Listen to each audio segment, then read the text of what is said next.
കാട്ടാക്കട പ്ലാവൂർ ഹൈസ്കൂളിൽ സമരാനുകൂലികളുടെ ആക്രമണം. സ്കൂളിലെ സ്റ്റോർ റൂം സമരക്കാർ അടിച്ചു തകർത്തു.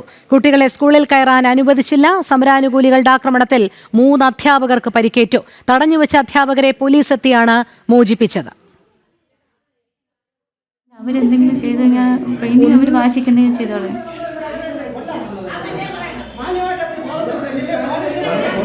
പോലീസ് വരട്ടെ ടീച്ചറെ 10 പേര് അറിഞ്ഞിട്ടില്ല. മോനെ നീ കളയണം, നിന്റെ അമ്മയില്ലേ കൂടെ? നിന്റെ അമ്മയില്ലേ? ഇതാണ് ആൻറ്റിമാരുണ്ട്, ടീച്ചർമാരുണ്ട്, എല്ലാവരും.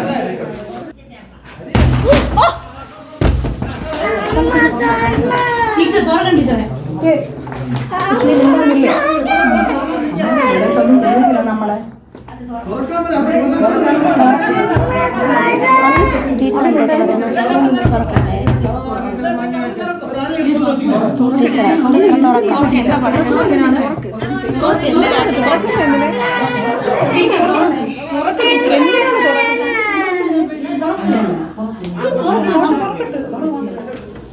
പോലീസ് വരട്ടെ ടീച്ചർ, പോലീസ് വരട്ടെ.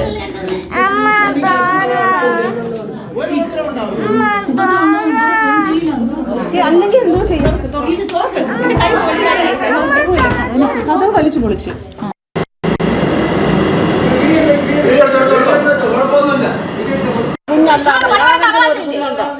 ഞങ്ങൾ പണിയെടുത്തിട്ടുണ്ട്. പണിമുടക്ക് പൊളിക്കാൻ വേണ്ടി ഞങ്ങൾ പണിയെടുത്തിട്ടുണ്ട്. ഗേറ്റ് പൂട്ടിയിട്ടിട്ടുണ്ടാകല്ല, പണിമുടക്കിന് പണിയാണ്. അന്തസ്സായിട്ട് ഗേറ്റ് തുറന്നിടണം. പോലീസ് പ്രൊട്ടക്ഷൻ തരും ജോലി ചെയ്യുന്നവർക്ക്.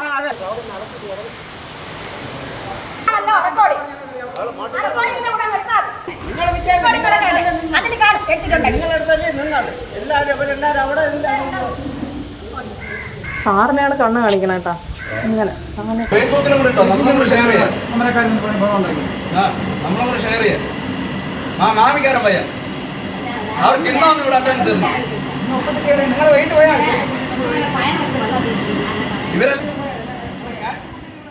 പ്രജിത് മോഹനൻ ചേരുന്നു കൂടുതൽ വിവരങ്ങളുമായി. പ്രജിത്ത്, സംസ്ഥാനമാകെ സമരാനുകൂലികളുടെ ഗുണ്ടായിസവും അഴിഞ്ഞാട്ടവുമാണ് നടക്കുന്നത്.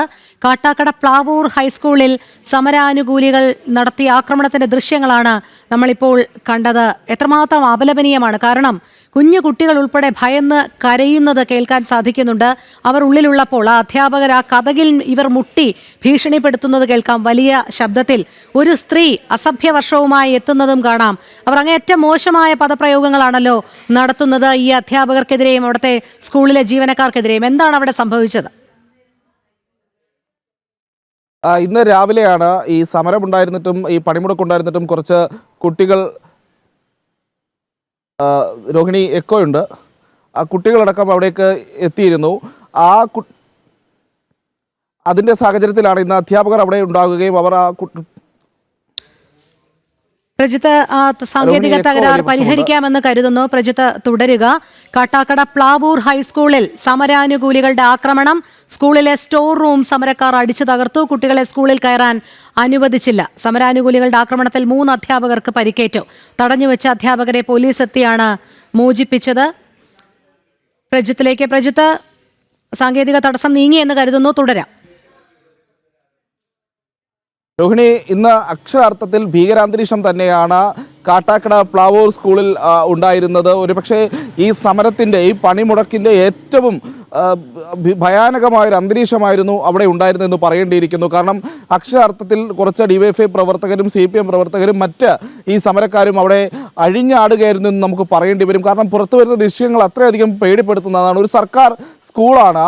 ആ സ്കൂളിൽ അധ്യാപകർ ജോലിക്കെത്തുന്നു. കുറച്ച് കുട്ടികളും രാവിലെ അവിടേക്ക് എത്തുന്നു. ഈ സമരം പണിമുടക്കാണ് എന്ന് അറിയാതെയോ അറിഞ്ഞിട്ടോ എത്തിയ കുട്ടികൾ. അപ്പോൾ കൂടുതൽ കുട്ടികൾ അങ്ങോട്ടേക്ക് വരാനുള്ള ഒരു സാധ്യതയും അവിടെ അവർ കാണുന്നു. അതുകൊണ്ട് ഈ അധ്യാപകർ കുട്ടികൾക്കായി വീട്ടിൽ നിന്നൊക്കെ ചില വസ്തുക്കളൊക്കെ കൊണ്ടുവന്ന് അവർക്ക് കുറച്ച് സ്നാക്സ് പോലെയുള്ള ഉണ്ടാക്കാനൊക്കെ ഉള്ള ഭക്ഷണമൊക്കെ ഉണ്ടാക്കാനുള്ള തയ്യാറെടുപ്പിലായിരുന്നു. അതിനുള്ള ജോലികളും അവിടെ നടക്കുന്നുണ്ട്. ഇതിനിടയിൽ 2 ഈ പറഞ്ഞ പോലെ സമരക്കാർ അവിടേക്ക് എത്തുന്നു. എക്കോ പ്രശ്നം പരിഹരിക്കപ്പെട്ടിട്ടില്ല. അവിടേക്ക് എത്തുന്നു. ഇവരെത്തുന്നത് കണ്ട് ഈ സ്കൂളിൻ്റെ ഗേറ്റ് അടയ്ക്കുന്ന ഒരു സാഹചര്യം ഉണ്ടാകുന്നു.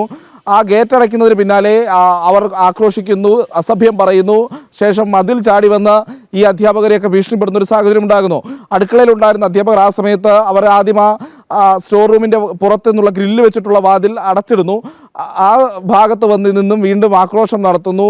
അകത്തേക്ക് നോക്കി മോശം രീതിയിലുള്ള പരാമർശങ്ങൾ നടത്തുന്നു. ആ അധ്യാപകന്മാരിൽ ഒരാൾ. ശരി പ്രജിത്ത്, ഞാൻ ഒന്ന് ഇടപെടുകയാണ്. പ്രജിത്ത് തുടരുക. ഇപ്പോൾ ഈ സംഭവ സ്ഥലത്ത് നിന്നും എസ് ശാലിനി ചേരുന്നുണ്ട്. ശാലിനി, നിലവിലെ അവിടുത്തെ സാഹചര്യം എങ്ങനെയാണ്?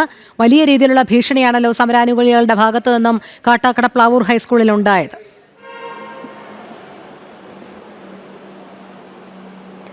രോഹിണി സൂചിപ്പിച്ചതുപോലെ തന്നെയാണ് ഇന്ന് ദേശീയ പണിമുടക്കിന് പിന്നാലെ സംസ്ഥാന വ്യാപകമായ അക്രമ സംഭവങ്ങൾ ഈ സമരാനുകൂലികൾ അഴിച്ചുവിടുകയാണ്. ഇതിന്റെ ഒരു ഏറ്റവും ഭയാനകമായ, ഏറ്റവും ഭീതിപ്പെടുത്തുന്ന ഒരു കാഴ്ചയാണ് തിരുവനന്തപുരം പ്ലാവൂർ ഹയർ സെക്കൻഡറി സ്കൂളിൽ ഉണ്ടായത്. നമ്മളിപ്പോൾ നിൽക്കുന്നത് കാട്ടാക്കടയിലെ പ്ലാവൂർ ഗവൺമെന്റ് ഹയർ സെക്കൻഡറി സ്കൂളിലാണ്. ഇവിടെയാണ് ജോലിയോടുള്ള താല്പര്യം കൊണ്ടും ഒപ്പം തന്നെ ജോലി അവധിയിൽ പോകാതെ ഇന്നേ ദിവസം അവരുടെ ജോലിക്കായി സ്കൂളിലേക്ക് അധ്യാപകർ എത്തിയത്. ഈ അധ്യാപകരെയാണ് ഇവിടെ സമരാനുകൂലികൾ വളഞ്ഞിട്ട് ആക്രമിക്കാനുള്ള ശ്രമം നടത്തുകയും ആക്രമിക്കുകയും ഒക്കെ ചെയ്തത്. സ്കൂളിനുള്ളിൽ പൂട്ടിയിടുന്ന സാഹചര്യം വരെ ഉണ്ടാവുകയും ചെയ്തു. ഇവർക്ക് കുട്ടികൾക്കടക്കം ഉണ്ടാക്കുന്ന ഭക്ഷണം അടക്കം നശിപ്പിക്കാനുള്ള ശ്രമങ്ങൾ അധ്യാപകരുടെ ഭാഗത്തുനിന്നുണ്ടായി. നമ്മളിപ്പോൾ കാണുന്നത് ഇവിടുത്തെ സ്റ്റാഫ് റൂമാണ്. വനിതാ അധ്യാപകർ ഉൾപ്പെടെയുള്ളവർ ഇരിക്കുന്ന സ്റ്റാഫ് റൂമാണ്. ഇവിടെ അടക്കം എത്തി വലിയ രീതിയിലുള്ള ആക്രോശം അവരുടെ ഭാഗത്തുനിന്ന് ഉണ്ടായി എന്നുള്ളതാണ് പല അധ്യാപകരും പറയുന്നത്. പ്രധാന അധ്യാപകർ ഉൾപ്പെടെയുള്ളവർ ഇവിടെയുണ്ട്. ഈ അധ്യാപകരോട് തന്നെ ചോദിച്ചറിയേണ്ടിയിരിക്കുന്നു. കാരണം എന്താണ് ഇവിടെ ഉണ്ടായത് എന്നുള്ളത് അധ്യാപകർ തന്നെയാണ് പറയേണ്ടത്. ചേച്ചി, എന്താണ് ഉണ്ടായത്? ചേച്ചി വരുന്ന സമയത്ത് ഇവിടെ ഈ സംഭവം നടക്കുന്ന സമയത്ത് ഇവിടെ ഉണ്ടായിരുന്നു. ഉണ്ടായിരുന്നു. എന്താണ് ഉണ്ടായത്? അവരുടെ ഭാഗത്ത് നിന്ന് എങ്ങനെയായിരുന്നു? നമ്മളവിടെ കിച്ചണിൻ്റെ ഭാഗത്താണ് ഉണ്ടായിരുന്നത്. അവിടെ ചക്കക്കുരു പൊളിച്ചുകൊണ്ടിരിക്കുകയായിരുന്നു. നാളെ വേണ്ടി ഉച്ചഭക്ഷണത്തിന് വേണ്ടി കുട്ടികൾ, നമ്മളിവിടെ ടീച്ചേഴ്സ് സമയമുള്ളപ്പോഴൊക്കെ അത് ചെയ്യാറുണ്ട്. അപ്പോൾ അങ്ങനെ ചെയ്തുകൊണ്ടിരിക്കുന്ന സമയത്ത് ഭയങ്കര ഒരു ശബ്ദമാണ് കേൾക്കുന്നത്. അപ്പോൾ നമ്മൾ പെട്ടെന്ന് പേടിച്ചിട്ട് ഡോർ അടച്ചു. ഒരു ചെറിയ ടീച്ചറിൻ്റെ ഒരു ചെറിയ കുട്ടി ഉണ്ടായിരുന്നു. അപ്പോൾ ഡോർ അടച്ചു. അപ്പോൾ അവർ വന്ന് അത് തല്ലി പൊളിക്കാൻ ശ്രമിച്ചു. നമുക്ക് നമ്മുടെ പേടി കൊണ്ടാണ് അത് തല്ലി പിടിച്ചത്. നമ്മളെ എന്തെങ്കിലും ഉപദ്രവിക്കുമോ എന്നുള്ള പേടി കൊണ്ട് നമ്മൾ 5-6 പേരുണ്ടായിരുന്നു. അതാണ് സംഭവിച്ചത്. അധ്യാപകർക്ക് പരിക്കൊക്കെ ഉണ്ടോ? ഈ ഒരു അവരുടെ വലിയ രീതിയിലുള്ള ദൃശ്യങ്ങൾ കാണുമ്പോൾ ഭയാനകമായിട്ടുള്ള ദൃശ്യങ്ങളാണ്. എൻ്റെ കൈ, ഞാൻ ഡോർ ഇങ്ങനെ എൻ്റെ കയ്യിൽ ഒരു ചതവ് ഉണ്ടായിട്ടുണ്ട്. എനിക്ക് പിന്നെ വേറെ ടീച്ചേഴ്സിനൊക്കെ മുതുകിലൊക്കെ ഇടി കിട്ടി. അങ്ങനെ ഡോറിൻ്റെ ഇടിയൊക്കെ. അസഭ്യം പറഞ്ഞിരുന്നു. അസഭ്യം പറഞ്ഞത് നമുക്കത് പറയാൻ പറ്റില്ല. അത് നമുക്കൊരു ടീച്ചർ എന്നുള്ള നിലയ്ക്ക് അവർ പറഞ്ഞ എന്താണെന്ന് എനിക്ക് പറയാൻ സാധിക്കില്ല. അത്തരം രീതിയിലുള്ള സംഭാഷണങ്ങളാണ് അവർ പറഞ്ഞത്. രോഹിണി, നമ്മളിപ്പോൾ ഇവിടെ നിൽക്കുമ്പോഴും ഈ സ്കൂളിന് പുറത്ത് ഒരു കൂട്ടം ആളുകളുണ്ട്. ആംബുലൻസ് അടക്കം കൊണ്ടുവന്ന സമരാനുകൂലികൾ അവിടെ തുടരുന്നൊരു സാഹചര്യമുണ്ട്. ഈ അധ്യാപകർക്കൊക്കെ അത് നേർസാക്ഷ്യം വഹിച്ചവരാണ്. അക്രമത്തിന് ഇരയാകുകയും ഒപ്പം തന്നെ അത് നേരിട്ട് കണ്ട അധ്യാപകർ കൂടിയാണ്. ടീച്ചറിന് എന്തെങ്കിലും സംഭവം ഉണ്ടായോ? ഇതിൽ പരിക്കോ അല്ലെങ്കിൽ എങ്ങനെ? ഓഫീസിൽ നിന്ന് ചാർജ് എനിക്കായിരുന്നു. അപ്പോൾ അതിൻ്റെ ബന്ധമായിട്ട് ഞാൻ അവിടെ ഇരുന്നപ്പോഴത്തേക്ക് അതിക്രമിച്ച് കയറിയിട്ട്, അതായത് അനുവാദം കൂടാതെ അറ്റൻഡൻസ് രജിസ്റ്റർ എടുത്ത് ഫോട്ടോ എടുത്ത് പോകുന്നുണ്ടായിരുന്നു സമരാനുകൂലികൾ. നിങ്ങൾക്ക് ഏതെങ്കിലും ഒരു പ്രത്യേക സംഘടനയുടെ കീഴിലുള്ളവരാണ്? കാരണം ഇന്ന് ജോലിക്ക് എത്തിയില്ലെങ്കിൽ ശമ്പളം പോകുമെന്നടക്കമുള്ള സർക്കാർ ഉത്തരവ് നിൽക്കുമ്പോഴാണ് നിങ്ങൾക്ക് ജോലിക്ക് വന്നത്. അപ്പോൾ അത് മറികടന്നുകൊണ്ടാണ് സമരാനുകൂലികൾ നിങ്ങൾക്ക് എതിരെ ഇത്തരത്തിലുള്ള ശ്രമം നടത്തിയത്. അങ്ങനെ എന്തെങ്കിലും ഒരു സംഘടനയിൽ വിശ്വസിക്കുന്നുണ്ടോ? പ്രത്യേകിച്ച് ഞാൻ അങ്ങനെ സംഘടനകളിലൊന്നുമില്ല. ഇപ്പോൾ ജോലിക്ക് ഞാനിവിടെ വന്നിട്ട് 1 മാസമേ ആയിട്ടുള്ളൂ ജോയിൻ ചെയ്തിട്ട്. അപ്പോൾ അതിന് മുന്നേ ഇനി CL എടുത്തോ വേറെ ലീവ് എടുത്തോ ഇവിടുന്ന് മാറി നിൽക്കണമെന്ന് തോന്നിയില്ല.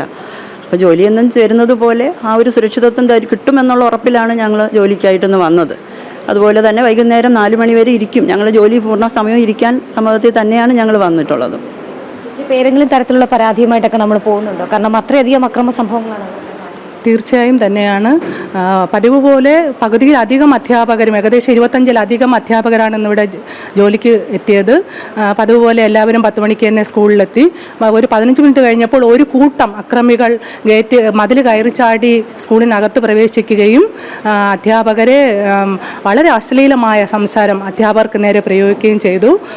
പിന്നെ കുട്ടികൾ വന്നാൽ പഠിപ്പിക്കും എന്നുള്ള ഒരു രീതിയിലാണ് അധ്യാപകർ എത്തിയത്. അപ്പം നമ്മുടെ ജോലിയോടുള്ള ആത്മാർത്ഥതയാണ് നമ്മുടെ ഇവിടെ വരാൻ പ്രേരിപ്പിച്ചതും അതുകൊണ്ട് തന്നെയാണ് വന്നതും. ഈ സംഭവം നടന്നതിന് ശേഷം DO ആരെങ്കിലും വിളിച്ചിരുന്നോ? അധ്യാപകരുടെ അല്ലെങ്കിൽ മുതിർന്ന നിങ്ങളുടെ ഉദ്യോഗസ്ഥരെ ആരെങ്കിലും വിളിച്ചിരുന്നോ? തീർച്ചയായിട്ടും നമ്മുടെ ചാർജുള്ള ടീച്ചർ അത് മേലധികാരിയെ അറിയിച്ചിരുന്നു. അക്രമം നടന്നപ്പോൾ പിന്നെ പോലീസിനെ അറിയിച്ചു. പോലീസ് എത്രയും പെട്ടെന്ന് എത്തി അക്രമികളെ പറഞ്ഞ് ഗേറ്റിന് പുറത്തേക്ക് വിടുകയും ചെയ്തു. എന്തായാലും വൈകുന്നേരം വരെ, അതായത് ഡ്യൂട്ടി സമയം തീരുന്നത് വരെ തുടരാൻ തന്നെയാണ് തീരുമാനം. തീർച്ചയായിട്ടും എല്ലാ അധ്യാപകരും ഡ്യൂട്ടി സമയം നമ്മൾ സാധാരണ വീട്ടിൽ പോകുന്നത് പോലെ തന്നെയാണ് പോകുന്നതിന് തീരുമാനിച്ചിട്ടുള്ളത്. അങ്ങനെ തന്നെയാണ് എല്ലാ പണിമുടക്കിനും ഞങ്ങൾ പണിമുടക്കുണ്ടെങ്കിലും സ്കൂളിലെത്തും. ഇവിടെ അങ്ങനെ കുട്ടികൾക്ക് പഠിത്തത്തെ യാതൊരു വിധത്തിൽ ഇതുവരെയും ബാധിച്ചിട്ടില്ല.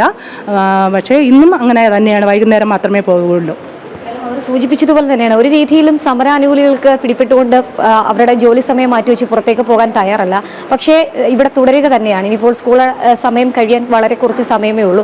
ഇവരെല്ലാം തന്നെ ഈ സ്റ്റാഫ് റൂമിൽ ഉണ്ട് എന്നുള്ളതാണ്. ഇവിടെ അടക്കം എത്തി അവർക്കുണ്ടാക്കുന്ന ഭക്ഷണ സാധനങ്ങൾ നശിപ്പിക്കാൻ ശ്രമിക്കുക, ഒപ്പം തന്നെ അവരെ ആക്രമിക്കാൻ ശ്രമിക്കുക. അതിനപ്പുറത്ത് ഒരു മാതൃകയാകേണ്ട അധ്യാപകർ, ആ അധ്യാപകരുടെ മുന്നിലേക്കാണ് അശ്ലീലം നിറഞ്ഞ വാക്കുകളോടുകൂടി ഇവർ സംസാരിക്കുകയും ചെയ്തിട്ടുള്ളത് എന്നുള്ളതാണ് ഏറ്റവും എടുത്തു പറയേണ്ടത്. നമ്മൾ ആ ദൃശ്യങ്ങളൊക്കെ കണ്ടതാണ്. ഡോറ് ചവിട്ടിപ്പൊളിച്ചാണ് ഈ അക്രമകാരികൾ എന്ന് തന്നെ പറയേണ്ട ഈ സമര അനുകൂലികൾ എത്തിയത്. ഒരുപക്ഷെ സംസ്ഥാന വ്യാപകമായി പല രീതിയിലുള്ള പ്രശ്നങ്ങൾ ഈ ഒരു സമരവുമായി ബന്ധപ്പെട്ട് നടക്കുന്നുണ്ട് എങ്കിൽ പോലും അതിൽ ഏറ്റവും കലുഷിതമായ സംഘർഷം ഉണ്ടായത് തലസ്ഥാന നഗരത്തിലാണ്. അത് കാട്ടാക്കടയിലാണ്, പ്ലാവൂരിലാണ് എന്നുള്ളത് വളരെ വിഷമകരമായ സംഭവമാണ്. വിദ്യാഭ്യാസ മന്ത്രി തിരുവനന്തപുരത്ത് സമരത്തിന് ഐക്യദാർഢ്യം പ്രഖ്യാപിച്ച് റോഡിലിറങ്ങി നടക്കുന്ന സാഹചര്യത്തിലാണ് ഇവിടെ ഒരു കൂട്ടം അധ്യാപകർ സമര അനുകൂലികളുടെ അക്രമത്തിന് ഇരയാകുന്നത് എന്നുള്ളതാണ്. ടീച്ചറുടെ സർവീസിൽ ആദ്യമായിട്ടാണ് ഇങ്ങനൊരു സംഭവം? എൻ്റെ അനുഭവത്തിൽ ആദ്യമായിട്ടാണ്. എന്തായിരുന്നു അവരുടെയൊക്കെ അവരുടെ റിയാക്ഷൻ എങ്ങനെയായിരുന്നു? അവർ വളരെ നമ്മളെ ഭയപ്പെടുത്തുന്ന രീതിയിലാണ് അവർ പ്രതികരിച്ചത്. അപ്പോൾ ഞങ്ങളും അവർ വരുന്ന ആ ഒരു ഇത് കണ്ട് ഭയപ്പെട്ടാണ് നമ്മൾ അവിടെ ഫുഡ് ഉണ്ടാക്കുന്ന സ്റ്റോർ റൂമിൽ കയറി ഇരുന്നത്. അപ്പോൾ അവർ കതവ് മാക്സിമം തള്ളി, നമ്മൾ ഭയന്നിട്ട് അത് തുറക്കാതിരിക്കാൻ വേണ്ടി കതവിൽ ചാരി നിൽക്കുകയായിരുന്നു. അപ്പോൾ എൻ്റെ ബാക്കിൽ ഇതുപോലെ ഡോറ് തള്ളി എനിക്കും കുറച്ച് ബുദ്ധിമുട്ടുകൾ ഉണ്ടായിട്ടുണ്ട്. ബാക്കിലേക്കാണ് ഈ ഡോറ് വന്നടിച്ചത്. അപ്പോൾ അങ്ങനെ മാക്സിമം അവർ എന്തെങ്കിലും ഉപദ്രവിക്കുമെന്നുള്ളൊരു പേടി കൊണ്ട് മാത്രമാണ് നമ്മൾ അതിനകത്ത് കയറി ഇരുന്നത്. കൂടെ കുഞ്ഞുണ്ടായിരുന്നു, മറ്റൊരു ടീച്ചറിൻ്റെ കുഞ്ഞുണ്ടായിരുന്നു. അപ്പോൾ കുഞ്ഞൊക്കെ കിടന്ന് ഭയങ്കര കരച്ചിലായിരുന്നു. ഈ സമരം അനുകൂലികൾ തന്നെയാണ് ഇപ്പോഴും ഈ ഗേറ്റിന് പുറത്ത് തുടരുന്ന അവർ തന്നെയാണോ ഈ പ്രശ്നം? അവർ തന്നെയാണ്, ഇവിടെ വന്നവർ തന്നെയാണ് വെളിയിലുള്ളത്. എന്താ പറയുന്നത്? എന്തായിരുന്നു? എല്ലാവരും പണിമുടക്കുമ്പോൾ നിങ്ങൾക്കും പണിമുടക്കിക്കൂടെ എന്നുള്ള രീതിയിലാണ് അവർ സംസാരിച്ചത്. പക്ഷെ നമ്മൾ അധ്യാപകരെന്നുള്ള രീതിയിൽ കുഞ്ഞുങ്ങൾക്ക് മാതൃകയാവേണ്ടവരാണ്. അതുകൊണ്ട് തന്നെയാണ് നമ്മൾ ജോലിക്ക് വന്നത്. വിദ്യാർത്ഥികൾ, കുട്ടികളൊക്കെ രാവിലെ ക്ലാസ്സിന് വന്നിരുന്നു. ഒത്തിരി കുട്ടികൾ ഗേറ്റിന് വെളിയിലുണ്ടായിരുന്നു. അക്രമികളുടെ ആ അലർച്ചയും ബഹളവും കാരണം കുട്ടികൾ തിരിച്ച് വീട്ടിലേക്ക് പോവുകയാണ് ചെയ്തത്. രക്ഷകർത്താക്കളും ഒപ്പം ഉണ്ട്. രക്ഷകർത്താക്കളും ഉണ്ടായിരുന്നു. തീർച്ചയായും സർവീസിൽ ആദ്യമായിട്ടാണ് ഇങ്ങനൊരു സംഭവം. ഇത്രയും അക്രമരഹിതമായ സംഭവം സർവീസിൽ ആദ്യമായിട്ട് തന്നെ. അക്രമകാരികളോട് എന്താ പറയാനുള്ളത്? നിങ്ങൾ പണിമുടക്കുന്നവർ പണിമുടക്കട്ടെ, ജോലി ചെയ്യാൻ താല്പര്യമുള്ളവർ ജോലി ചെയ്യാൻ അനുവദിക്കുക. പ്രത്യേകിച്ച് അധ്യാപകർ നമുക്ക് നാളെ തലമുറയുടെ ഒരു ഭാവി വാഗ്ദാനത്തിനുള്ള അവർക്ക് അടിയുറപ്പ് കൊടുക്കേണ്ട അധ്യാപകരാണ്. അതുകൊണ്ട് തീർച്ചയായിട്ടും ഇങ്ങനെയുള്ള കാര്യങ്ങൾ ചെയ്യാതിരിക്കുക. ചില അധ്യാപകർക്ക് പരിക്ക് പറ്റിയെന്ന് പറഞ്ഞവരെ ആശുപത്രിയിലേക്ക് മാറ്റി. അങ്ങനെ ആശുപത്രിയിൽ കൊണ്ടുപോകാൻ സാധിച്ചില്ല. കാരണം വാഹന സൗകര്യത്തിൻ്റെ ഞങ്ങളെ വെളിയിൽ ഇറങ്ങല്ലേ എന്നുള്ള ഭീഷണി ഉണ്ടായിരുന്നു. അപ്പോൾ 4 മണി 5 മണിയാകാതെ ഗേറ്റിന് വെളിയിൽ ഇറങ്ങല്ലേ എന്ന് ഭീഷണിപ്പെടുത്തിയത് കാരണം ആശുപത്രിയിലേക്ക് പോകാൻ സാധിച്ചില്ല. അധ്യാപകർ സൂചിപ്പിച്ചതുപോലെ തന്നെയാണ് വലിയ രീതിയിലുള്ള സംഘർഷമാണ് ഇവിടെ ഉണ്ടായിട്ടുള്ളത്. ഈ അധ്യാപകരൊക്കെ ഇപ്പോഴും തുടരുകയാണ്. കാരണം ഒരു സമര അനുകൂലികൾക്കും അടിമപ്പെടില്ല. ജോലി ചെയ്യാനാണ് വന്നതെങ്കിൽ ആ ജോലി സമയം പൂർത്തീകരിക്കുന്നത് വരെ ഇവിടെ തുടരുമെന്നുള്ളതാണ്.